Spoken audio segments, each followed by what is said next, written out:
It's hoodie weather,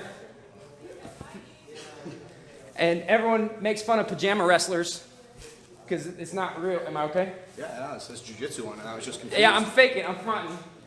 Rev Gear was like, hey, you do Jiu-Jitsu, right? And I was like, well, I wanted the hoodie. So I was like, yeah, I do Jiu-Jitsu. Anyway, it's hoodie weather. Everyone makes fun of these pajama wrestlers because they say, oh, you're not going to be wearing a gi in the street. You're literally like always wearing. So I think like in some ways, gi Jiu-Jitsu is like better than no gi for self-defense, as long as it's not. As long as you're not at like a swingers party or something like that, then you have to grab something else.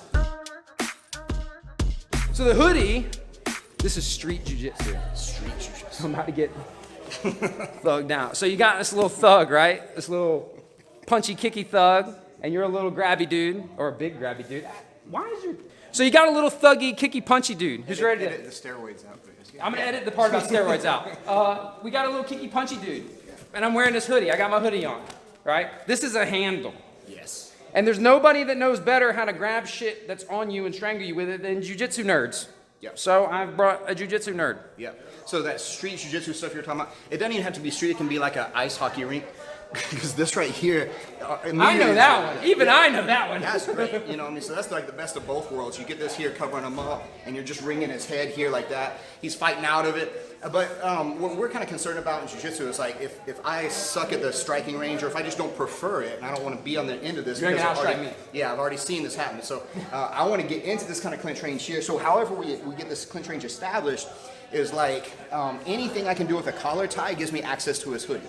Right, so then I'm already kind of feeling back here. I've got a hold of that, so I can do different things. Like I can pass it here, and I can switch to that kind of this pike position, and this gives me really good control of it like this. I can pass it off. Now I have one-sided here. This is good, and I can throw strikes from here. But now though, there's so much slack taken out that if I grab in some more material on this side here, it's also a choke. The good thing about it though is like while he's slowly losing that blood to his head and his face is turning kind of purple, it's not only that I'm choking him out, I am, but I'm also kind of boom, distracting him with the knees and whatever. So when we get here and I pass this, so I'm going, my overhook, I'm passing it to that hand here, so that's getting all that tension right there. And so that gets real tight already, but then I'm gonna cinch it in by grabbing some material on this side here. I can bunch it up as much as I need to depending on how thick the material, and I'm gonna wedge And this one's very nice and thick.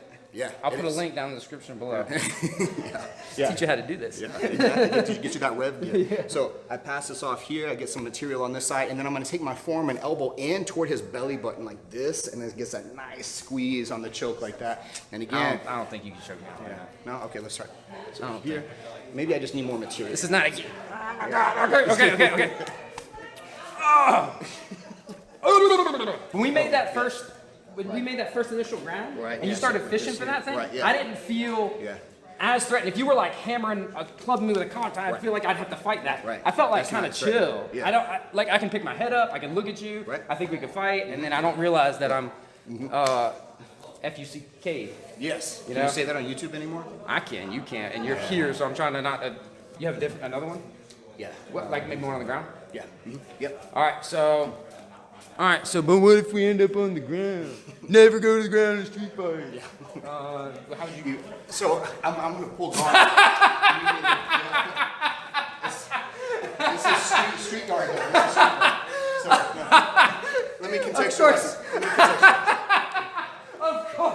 Of course, I said in Jiu-Jitsu, we're gonna. So when we shoot videos, I say we're going on the ground, and someone knows that we're like gonna blast elbow them. But no, street Jiu-Jitsu. But I could get tackled. Okay. I mean, so Oh. I put that in the same striking category. Or I could have just got rocked. Maybe you clipped me. That probably would happen. Boom. Yes. Yes. Like this, and now you're rushing in on me like this here, and you want to do some more damage. So like I'm pulling here at least to just recover. This happens a lot that he's here. So if he is, I want to collapse the space. I don't want to leave him in a good enough range to where he can throw better strikes and have velocity behind him. So we're doing the same kind of thing here. So using the same kind of concept behind an underhook, what I'm going to look to do is create a position off angle here like this that makes it a little bit stronger. So I'm controlling over here using this shin bicep wedge over here like this. I'm wrapping on this side, and then once we get in that kind of position, well, the hoodie is available right there. So I can use the same overhook like we use in standing, and then pass this here all the way through, and I can use that same kind of choke. That hand over there is not going to do much of anything. Why isn't he punched him? Because I need this hand to not.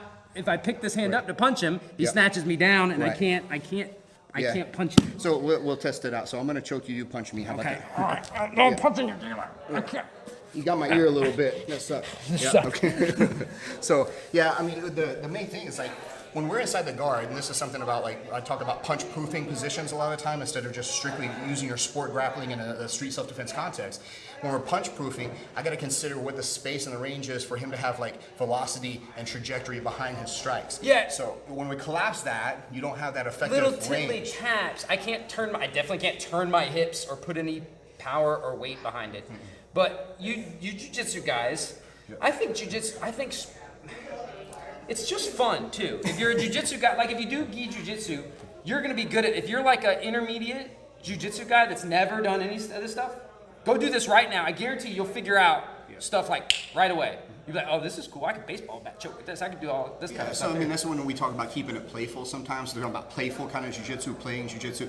Well, play means fun. Fun means you're gonna do it more and more. You do something more and more, you get better at it. That's the best way to teach people how to do stuff is having fun. That's it. Go subscribe. Eli Knight is one of the few jiu-jitsu guys that I think, in my humble opinion, perfectly straddles that line between sport and street. Like he gets that they're different. Easy. He gets that they're different. You know, not miles apart, but they are different. You know, I always say, reality-based self-defense guys think it's this different. And then guys who are awesome at combat sports think there's no difference. The truth is there is a difference, it's just not that big.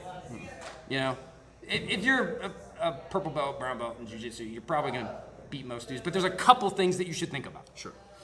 Subscribe to Night Jiu-Jitsu for jiu-jitsu stuff, but if you want more fitness tips, self-defense techniques, gear reviews, as well as concepts and principles that make you hard. I got on the ground and I forgot who I was.